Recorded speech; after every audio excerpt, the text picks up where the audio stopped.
William was a quiet boy who lived in a small town, surrounded by green fields and tall hills.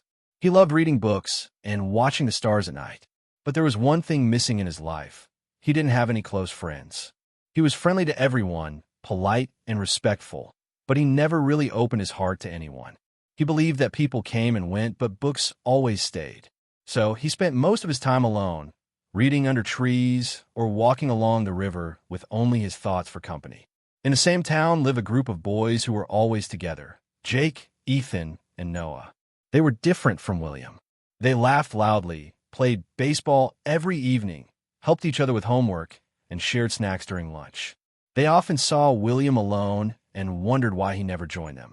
They tried to invite him a few times, but William always smiled and politely refused.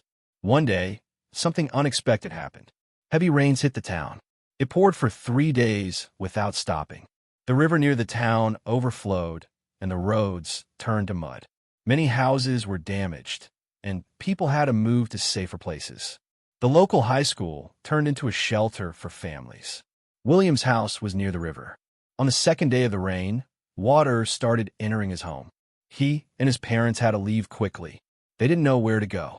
Carrying a small bag of clothes and food, they walked through the water, shivering and scared. They reached the school, where many others were already staying. At the school, William saw Jake, Ethan, and Noah.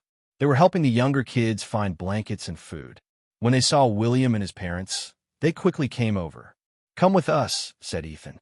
"You can stay in the room with our families." William hesitated. He wasn't used to being around so many people, but his parents looked tired and cold, and they nodded. So he followed. Over the next 2 days, William saw something he had never experienced before. People shared food even when they had little. They took turns cleaning the shelter and helping elders walk to the washrooms. The 3 boys worked hard every day. They cheered up the little kids, played songs on someone's phone, and tried to keep the mood light. One night, William's mother had a bad headache. They had no medicine left. William panicked and didn't know what to do. Just then, Noah came over with a small pouch. "I heard your mom is unwell. My dad is a pharmacist. We brought some common medicines. This should help." William took the medicine, his eyes wide with surprise. No one had ever looked after his family like that, except for his parents. He thanked Noah and sat beside his mother until she fell asleep. Later, William walked outside the classroom to get some fresh air. He saw the 3 boys sitting in a circle, talking and laughing. "You can join us, Jay called out. William walked over slowly and sat down. For the first time, he felt something warm in his chest. Not the kind of warmth a blanket gives, but the kind that fills your heart. It was new to him. "Why do you guys help so much?" William asked. Jake smiled. "Because we're friends. That's what friends do. We take care of each other." "But I'm not really your friend," William said quietly. Ethan put a hand on his shoulder. "Maybe not yet. But friendship isn't about how long we've known someone. It's about how we treat each other, especially in hard times." That night, William didn't read a book before sleeping. He didn't need to escape into stories anymore. He had started living one. When the rain stopped, the townspeople returned to their homes to clean and repair the damage. William went back too. The house was wet but still standing. Life slowly returned to normal. But something inside William had changed. The next time the boys played baseball in the field, William walked over with a glove. "Mind if I join?" They looked at him in surprise for a second, then cheered loudly. "Of course. Come on. We need a good player." From that day, William wasn't alone anymore. He started spending more time with the boys.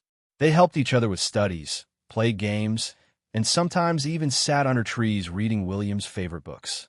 He still loved books, but now he also loved something more: spending time with friends. One evening, months later, William was sitting by the river with Jake. William said, "I used to think friends were not necessary. That being alone was better. And now?"